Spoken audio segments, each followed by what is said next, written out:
Hello my dear friends, I do apologize for such a long delay. I haven't made any videos for quite a long time.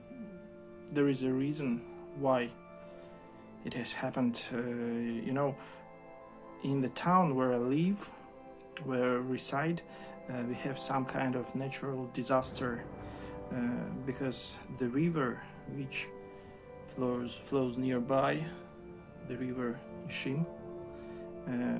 It is flooding at the moment some districts of our town, and we have some problems with power supply and water supply, and I have had some issues to solve, kind of household issues. I haven't had enough time for making videos. That's why I'm so sorry for this. Hopefully everything is going to be all right, and I'll have enough time to make videos for you my friends. I think yes, everything's gonna be all right. Thank you for your attention, thank you for your likes. Thank you for everything that you do. Everything you do is encouraging me to make more videos, to draw, to make some interesting content for you. Thank you a lot. Thank you a lot.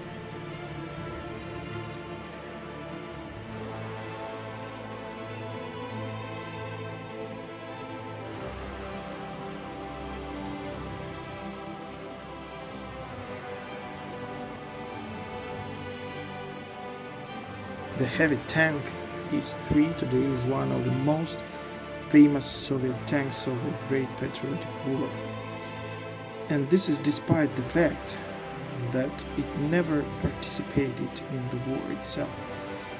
The first production batch was completed after the victory, but this legendary tank became one of the most numerous monument tanks on the territory of the USSR. Second in popularity after the T-34-85. Well, let us dive a bit deeper into the history of creation of this famous combat vehicle. The desire to increase the level of protection of Soviet heavy tanks in combat with the German Panther II and Royal Tigers led to the creation of a new combat vehicle, the IS-3, which became the last Soviet heavy breakthrough tank created during the Great Patriotic War. The new tank didn't have the chance to participate on the battlefields of World War II, but it was the IS-3 that determined the face of the domestic post-war tank building for many decades to come. After the end of the Battle of Kursk, a group of researchers from the Military Academy of Mechanization and Motorization purposefully worked at the site of tank battles and studied the nature of damage to armored vehicles caused by shells hitting tanks. The result of these studies was the decree number 5583 of April 8, 1944, on the production of a prototype of a heavy tank at the Kirov plant. The main requirements were to improve the tank's protection. Work on the project to create a new heavy tank began at the end of the summer of 1944 in Chelyabinsk. The prototype of the Kirovets I tank, IS-3 sample number 1, had a straight frontal part of the armored hull, like the T-34.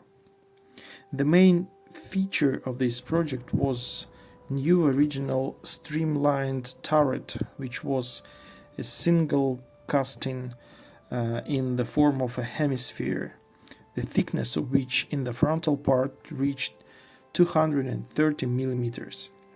The large angles of inclination of the armored walls of the turret contributed to the ricochet of armor-piercing shells, and the successful internal layout ensured its minimal dimensions, which made it possible to increase the thickness of the frontal armor to 250 millimeters without unnecessary weighing the vehicle, versus 100 millimeters on the heavy IS-2 tank.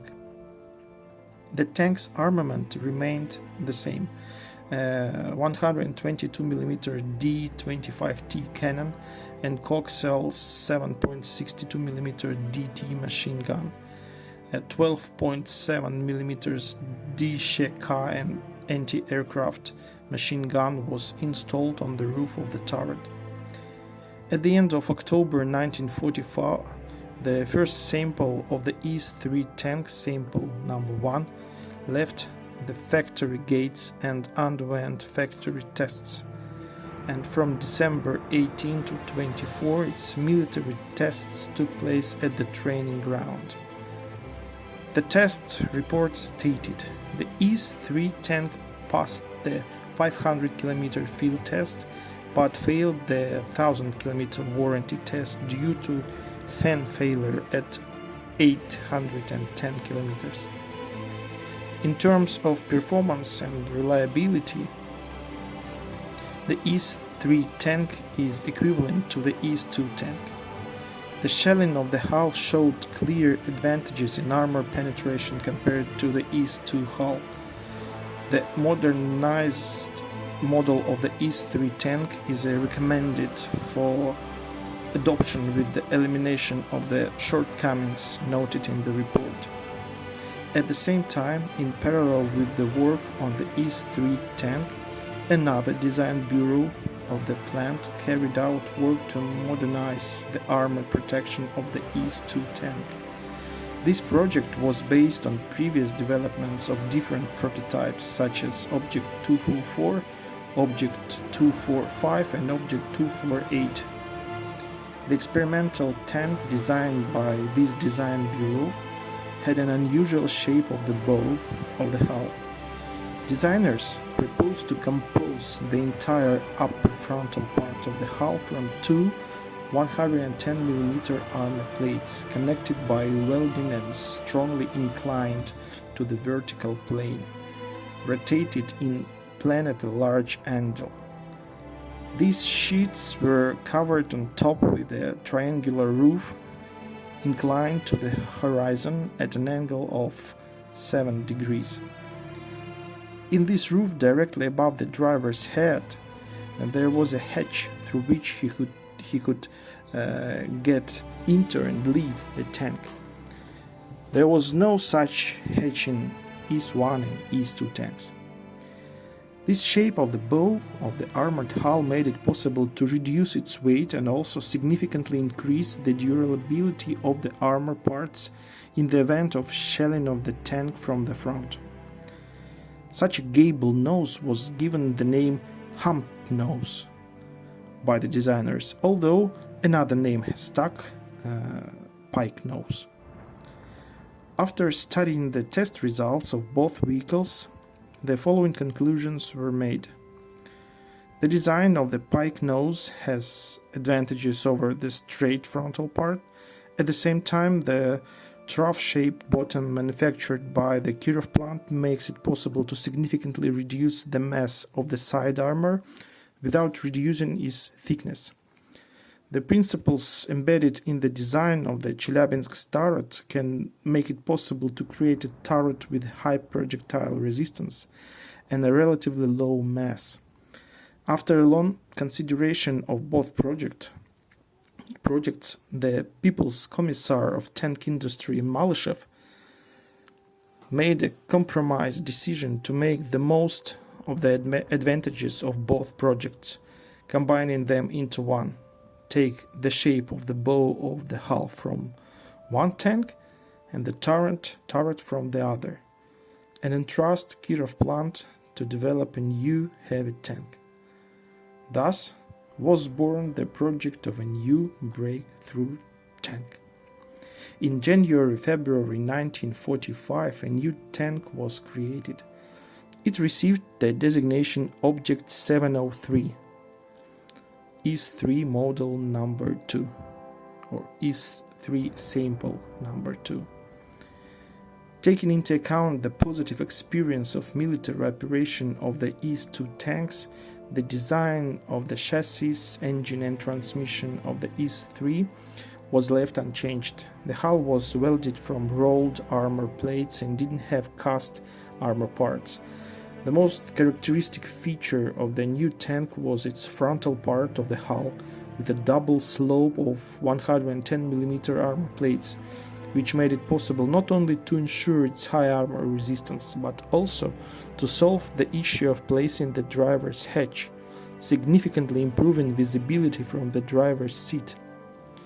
The first 8 IS-3 tanks, sample number 2, were manufactured at Kirov plant in the same February, and from March 23 to April 11, 1945, they successfully passed military tests.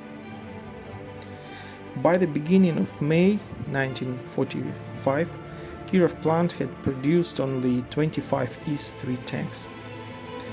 This tank was late for the war, but by the time the German Surrender Act was signed, on May 9, 1945, all IS-3 tanks were still at the factory. They didn't have the chance to participate in the battles. They also didn't participate in the battles with the Japanese in the Far East in August-September 1945. Only on September 7, 1945, IS-3 tanks took part in the military parade of the Allied forces in honor of the end of the World War II in Berlin. Despite the end of the war, the IS-3 tank was in mass production with a program of 350 tanks per month. At first, their production went in parallel with the IS-2 tanks, but since the fall, the IS-3 completely replaced the older model. In 1948-1952, 1,068 IS-3 tanks were modernized as part of a program to eliminate design flaws, which made it possible to bring them to a state of suitability for use in peacetime. In particular, the engine mounting brackets were strengthened, the gearbox mount was changed, the turret plate was strengthened, the design of the main clutch was improved, and the seals of the final drives and road wheels were improved also. Instead of a manual oil pump, an electric one was installed, old radio station was replaced by a more advanced one, and the weight of the tank increased to 48.8 tons. After that, different IS-3 tanks went different kinds of modernization. The modernized tank designated IS-3M was used in the Soviet Army until the 1970s. It was officially withdrawn from service in 1997, but that time, however, the tanks were only listed in storage. They were no longer seen in real use. Well, what can we say in conclusion? IS-3 tank can be definitely called a real-life legend While it never saw widespread combat during and after World War II, it played a significant role in shaping the development of armored warfare during the Cold War period. Its design influenced subsequent generations of Soviet tanks, and it remains an iconic symbol of Soviet military power during the mid-20th century. Look at it. It's just beautiful.